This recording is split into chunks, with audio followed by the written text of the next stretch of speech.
உலகப் போர்களை பற்றி பேசிக் கொண்டிருக்கும் பலரும் ஒரு நாடு மெல்ல மெல்ல உள்ளுக்குள்ளேயே சிதைந்து வருவதை யாரும் கவனிக்கவில்லை.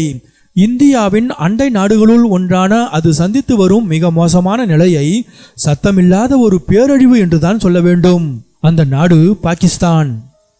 ஒரு காலத்தில் விவசாயத்தில் செழிப்பாக இருந்த பாகிஸ்தானில் இன்று ஒரு மூட்டை கோதுமை மாவுக்காக மக்கள் கிலோமீட்டர் கணக்கில் வரிசையில் நிற்கிறார்கள்.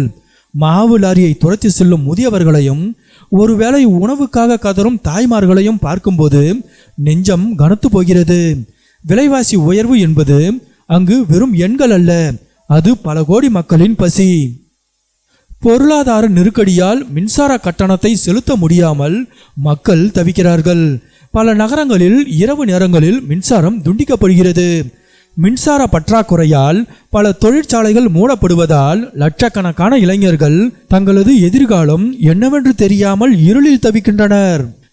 ஏற்கனவே பொருளாதாரத்தில் நலிந்திருந்த பாகிஸ்தானை கடந்த கால பெருவெள்ளம் நிலைகுலைய செய்தது. பல லட்சம் வீடுகள் அடித்துச் செல்லப்பட்டன. இன்றும் கூட பல குடும்பங்கள் தார்பாய் கூடாரங்களுக்கு அடியில்தான் வாழ்ந்து வருகின்றன. இவர்களுக்கான மறுவாழ்வு பணிகள் உலக நாடுகளின் கவனத்தை பெறாமலேயே முடங்கி கிடக்கின்றன.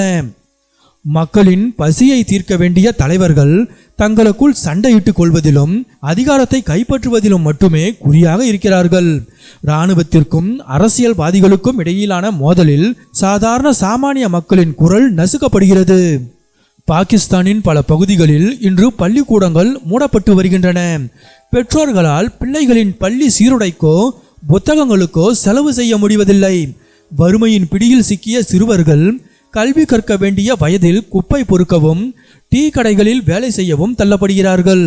ஒரு தலைமுறையே அறிவொளி இல்லாமல் இருளில் மூழ்கி வருவது அந்நாட்டின் எதிர்காலத்தையே கேள்விக்குறியாக்கியுள்ளது. மருத்துவமனைகளில் உயிர்காக்கும் மருந்துகள் கிடைப்பதில்லை. அந்நிய செலாவணி கையிருப்பு குறைந்ததால் வெளிநாடுகளில் இருந்து மருந்துகளை இறக்குமதி செய்ய முடியாத அவல நிலை. டயாலிசிஸ் கருவிகள் முதல் சாதாரண காய்ச்சல் மருந்துகள் வரை தட்டுப்பாடு நிலவுகிறது. கையில் பணம் இருந்தும் மருந்து கிடைக்காமல் தன் கண்முன்னேயே உறவினர்கள் இறப்பதை பார்க்கும் மக்களின் வலி சொல்லோனா துயரத்திற்குள்ளானது.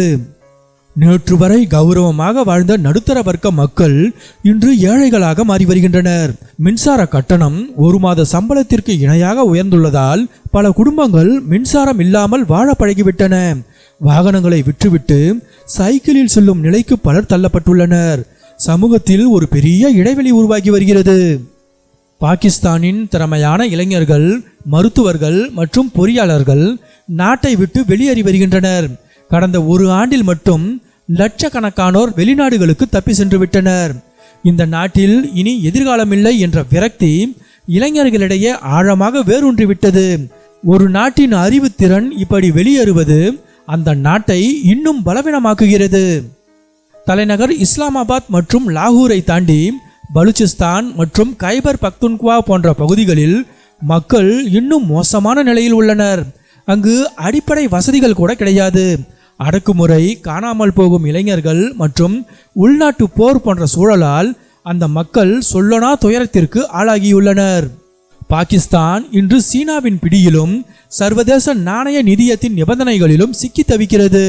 வாங்கிய கடனுக்கு வட்டி கட்டவே மீண்டும் கடன் வாங்க வேண்டிய சூழல். இதனால் அந்நாட்டு தலைவர்களால் சுயமாக எந்த முடிவையும் எடுக்க முடிவதில்லை.